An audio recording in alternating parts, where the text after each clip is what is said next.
Hey guys, ഇന്ന് എൻ്റെ കുട്ടി കസിൻ അമ്മൻ്റെ ബർത്ത്ഡേ ആണ് കേട്ടോ. കഴിഞ്ഞ പ്രാവശ്യത്തെ പോലെ തന്നെ ഞാൻ ഇന്നും ഡിക്കിയിലാണ്. എന്ത് ചെയ്യാനാ എൻ്റെ വിധി. ഈ ഡിക്കിയിൽ ഞാനേ ഒരു ഇതിലാണ് നിൽക്കുന്നത്, അല്ലെ ഇരിക്കുന്നത്. അതിൻ്റെ ഇടയിൽ ഓൻ്റെ ഒരു സബും, അല്ലെങ്കിൽ അത് ഓൻ്റെ മടിയിലൊക്കെ അതുമില്ലോ ഓൻക്ക് എൻ്റെ മടിയിൽ തന്നെ വെക്കും. പിന്നെ ഞാൻ എന്തൊക്കെ കാണിക്കണ്ട് അത് നിങ്ങൾ മെയിൻ്റെ നിൽക്കണ്ട. പാട്ടിനനുസരിച്ച് തുള്ളുന്നതാണ് കേട്ടോ. ഡിക്കിയിലിരുന്ന് ഇതല്ലാതെ പിന്നെ എനിക്ക് എന്താ ചെയ്യാൻ പറ്റുക? ആദ്യമൊക്കെ ഇന്നെ നോക്കിയാൽ മതി, ഇപ്പം ഈ സാധനത്തിനെയും കൂടി നോക്കണ്ടേ. ബട്ട് എനിക്കതൊന്നും ഒരു വിഷയമല്ല കേട്ടോ. നമ്മൾ പോകുന്ന വഴി ഒരു പൂള പൊരിച്ചതിൻ്റെ കട കണ്ടു.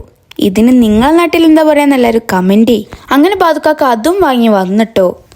ഇത് പിന്നെ കാണിക്കുന്നത് സൺകിസ് അടിച്ചതുകൊണ്ടാ. ഇപ്പതേ കറക്റ്റ് വീഡിയോ ഓണാക്കിയപ്പോൾ സണ്ണ് പോവുകയും ചെയ്തു. ഞാൻ ഡിക്കില വിചാരിച്ച് ഇവരിക്കൊന്നും തരുന്നില്ല. പിന്നെ ഞാൻ ചോദിച്ചു വാങ്ങാതെ എന്താ ചെയ്യാ. അങ്ങനെ ഒരു പാക്കറ്റ് ഞാനും ബാതുക്കാക്കും കൂടി ഷെയർ ഇട്ട് തിന്നിട്ടോ. ഷെയർ ഇട്ട് തിന്നു പറയാൻ പറ്റില്ല, ഫുൾ ഓനാ തിന്നത്. ഓൻ്റെ വിചാരിക്ക് ക്ലിപ്പ് ഇട്ടതുകൊണ്ട് ഒന്നും തിന്നാൻ പറ്റില്ല എന്നാ. ബട്ട് ഞാനിതൊക്കെ തിന്നു. ഇനിയാ ഉമ്മ സെൽഫിക്കുള്ള ഇനിയാ ഉമ്മ. ഞാൻ ഡിക്കിലുള്ളത് എല്ലാരും അറിയിച്ചിക്കണ്. ബാക്കിലുള്ള വണ്ടികളൊക്കെ ഇന്ന് നോക്കണ്ട്, എന്താന്നറിയില്ല.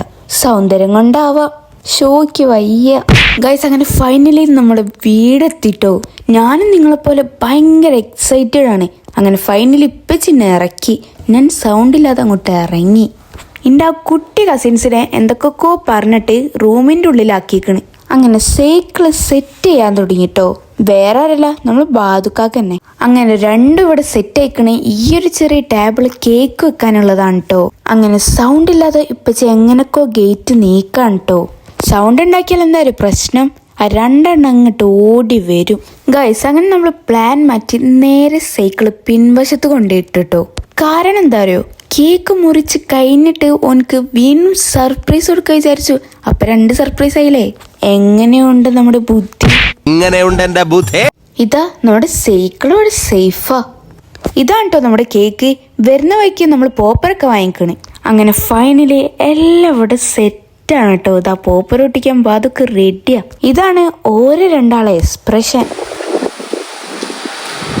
പിന്നെ നേരെ പോയിട്ട് ബാധുനെ അങ്ങോട്ട് കെട്ടിപ്പിടിച്ചിട്ടോ. ബാധു ആണെങ്കിൽ സൈക്കിള് കാണാതിരിക്കാൻ വേണ്ടിയിട്ട് അവൻ അങ്ങോട്ടേക്ക് പറഞ്ഞേക്കുണ്ട്.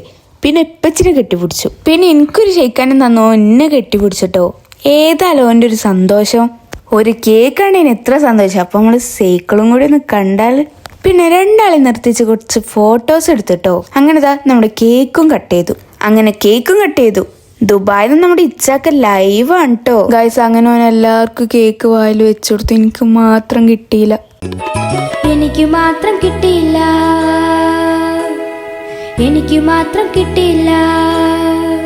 പിന്നെ ഒരു ഫോട്ടോക്ക് വേണ്ടിയാണെന്ന് പറഞ്ഞിട്ട് അമ്മനോട് അന്നുവിന്റെ കണ്ണ് പൊത്താൻ പറഞ്ഞു കേട്ടോ. Ready 1 2 3 start.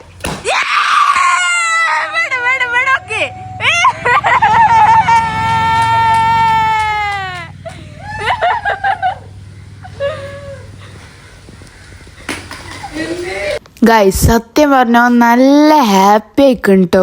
അതോ എന്റെ മുഖം കണ്ടാൽ തന്നെ മനസ്സിലാവില്ലേ. പിന്നെ ഇനായമോള് എനിക്ക് മാത്രം കിട്ടിയില്ല, അത് വെറുതെ കേട്ടോ. ഓളും നല്ല ഹാപ്പിനു. പിന്നെ എനിക്കോന് വായിൽ വെച്ചിരാത്തോണ്ട് ഞാൻ തന്നെ എടുത്ത് തിന്നിട്ടോ. എനിക്ക് അത്രയ്ക്ക് ലൈക്കായില്ല, എന്നാലും നല്ല ടേസ്റ്റ് ഉണ്ട്. ഇതാണ് കേട്ടോ ഇപ്പൊ ഇവിടുത്തെ അവസ്ഥ. സംഭവം അമ്മനാണ് സൈക്കിള് വാങ്ങിയതെങ്കിലും ഓടിക്കണത് വേറെ ആൾക്കാരാണ് കേട്ടോ. ഹാപ്പി, വീട്ടുകാരെ ഹാപ്പി. അപ്പൊക്ക് ബൈ.